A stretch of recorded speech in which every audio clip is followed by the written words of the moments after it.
Keď povieme, že Ježiš Kristus je král, je to krásne, ale povedzme si úprimne, znie to veľmi archaicky, staro, dejinne, ako keby z kníh, ako keby to šušťalo historickým pergamenom.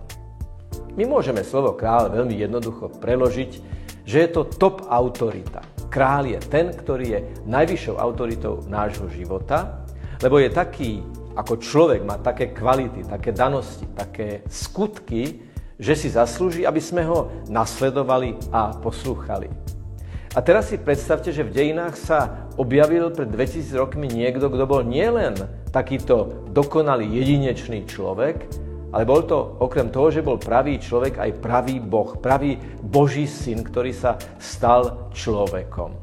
Ježiš je naozaj najvyššou autoritou nášho života. Toto vyznávame všetci kresťania.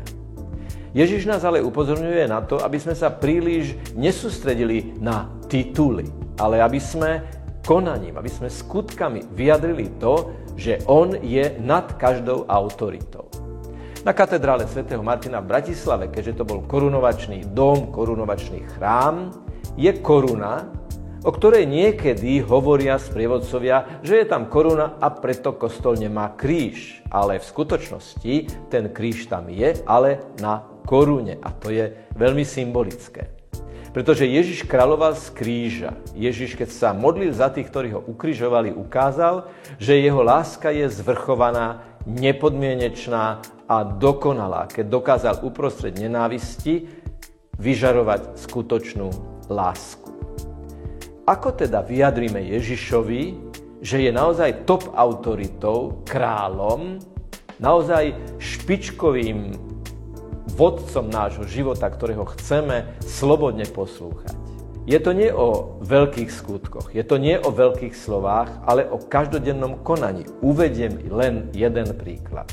Predstav si, že sedíš medzi priateľmi a známymi a uprostred rozhovoru sa ti derie na pery slovo ohovárania. Vedel by si povedať o tom druhom niečo, čo nikto nevie, čo by bolo odmenené veľkým záujmom, možno potleskom, možno obdivom, odkiaľ ty máš také informácie.